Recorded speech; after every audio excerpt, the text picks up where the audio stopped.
আল্লাহ তাআলা আনহুকে দেখে হযরত ওমর একদিন বলছিলেন, খাব্বাব তোমার পিঠে এত গর্ত কেন? এত গর্তওয়ালা পিঠ আর এত চিকুন কোমর আমি তো জীবনেও দেখিনি। হযরতে খাব্বাব বলেছেন, ওমর জানো না, ইসলাম কবুল করার অপরাধে, কালেমা পড়ার অপরাধে কাফির বেঈমানেরা আমাকে মারধর করেছে। যখন আমি তাদের মারে কালেমা ছাড়ি নাই, তখন আগুন জ্বালায়া আগুনের আংটার উপরে, আংটা আগুনের উপরে আমাকে চিৎ করে শোয়ায়া, আমি যেন নড়াচড়া করতে না পারি সেজন্য আমার বুকের উপরে পাথর চাপা দিয়া রেখেছে। আগুনে গোশত পুড়ে পুড়ে আগুন ভিতরে ঢুকেছে, গায়ের রক্ত আর চর্বি গলে গলে পড়ে আগুনগুলো নিভেছে। ওই পিঠে যে গর্ত হয়েছে আজও পর্যন্ত সেই গর্ত মিটে যায় নাই।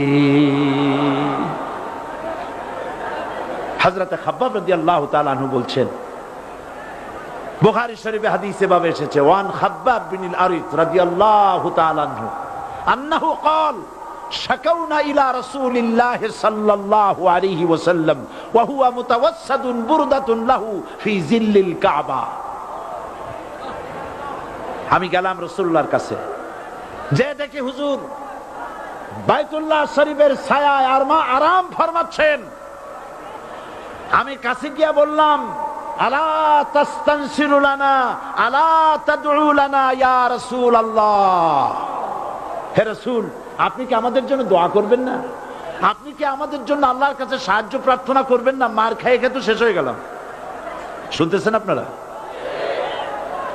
আল্লাহর নবী উঠে বসলেন, বললেন, খাব্বাব শোনো, তোমাদের আগে যারা এই পৃথিবীতে এসেছিলেন দ্বীনের দাওয়াত দেওয়ার জন্য, সমকালীন রাষ্ট্র শক্তি তাদেরকে ধরতো, ফায়ুখাজুর রাজুলু ফায়ুহফারু লাহু ফিল আরদ, তার জন্য তারে ধরে নিয়া মাটির মধ্যে গর্ত করত, ফায়ুজআলু ফিহা, এরপরে সেই গর্তের ভিতরে তাকে কোমর পর্যন্ত গেড়ে দিত। সুম্মা ইউতা বিল মানশার, এরপরে করাত আনা হতো, ফায়ুদাউ আলা রাসিহি, এরপরে করাতটা মাথার উপরে রাখা হতো, ফায়ুজআলু নিসফাইন, এরপরে করাত দিয়া চিরে চিরে জীবিত মানুষটাকে দ্বিখণ্ডিত করে ফেলে দিত।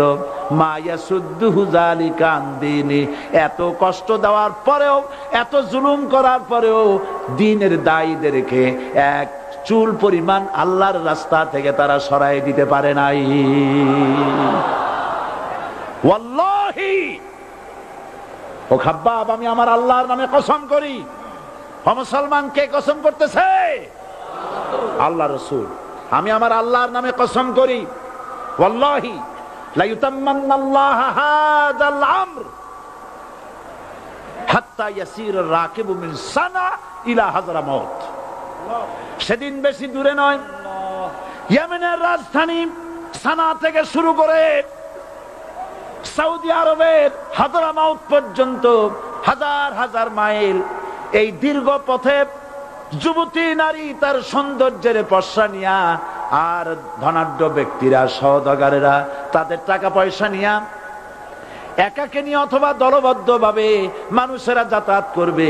লা ইয়াখাফু ইল্লাল্লাহ, মানুষের মনের মধ্যে কোনো ভয় থাকবে না। এমন একটা সময় আসবে, ওয়ালাকিন্নাকুম তাস্তাজিলুন, অথচ তোমরা বড্ড তাড়াহুড়ো করছো। তাড়াহুড়ো করো না, অপেক্ষা করো, ধৈর্য ধরো, মার খাও, জেলে যাও, শহীদ হও, আল্লাহর রাজ কায়েম হবেই হবে।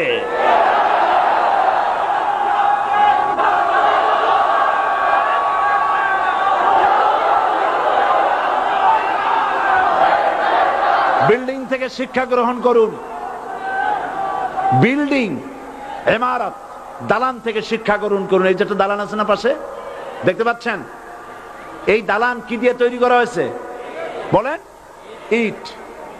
সমস্ত ইটেরা যদি ধর্মঘট করত, আমরা কেউ মাটির তলায় যাব না, কেউ আমরা আগুনে পুড়ে ঝামা হব না, পিক হব না, কেউ আমরা টুকরা টুকরা হব না, সবাই থাকবো উপরে উপরে, তাহলে কি দালান হইতো নাকি?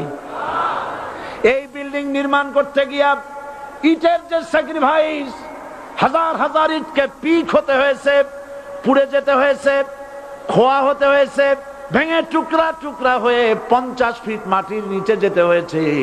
তারপরে ইমারত গঠন হয়েছে, সুন্দর দালান তৈরি হয়েছে। যারা ইসলামী শাসন চান, আল্লাহর দ্বীনকে বিজয়ী দেখতে চান, তাদেরকে অসংখ্য মানুষকে পোড়াইটের মতো জেলখানায় পুড়ে পুড়ে মরতে হবে, অসংখ্য মানুষকে ফাঁসির কাস্তে ঝুলতে হবে, গায়ের রক্ত দিতে হবে, শহীদ হতে হবে, তারপরে ইসলামের ইমারতটা কায়েম হয়ে যাবে। শায়ের কবি কি সুন্দর করে বলছেন, কবি সুন্দর করে বলছেন, ये शहादत गाहे उल्फत में कदम रखना, ये शहादत गाहे उल्फत में कदम रखना, लोग समझते हैं आसा है मुसलमान होना। মানুষেরা মনে করে মুসলমান হওয়া খুব সহজ জিনিস। না, মুসলমান হওয়ার অর্থ হলো শাহাদাতের ঈদগাহে শামিল হয়ে যাওয়া।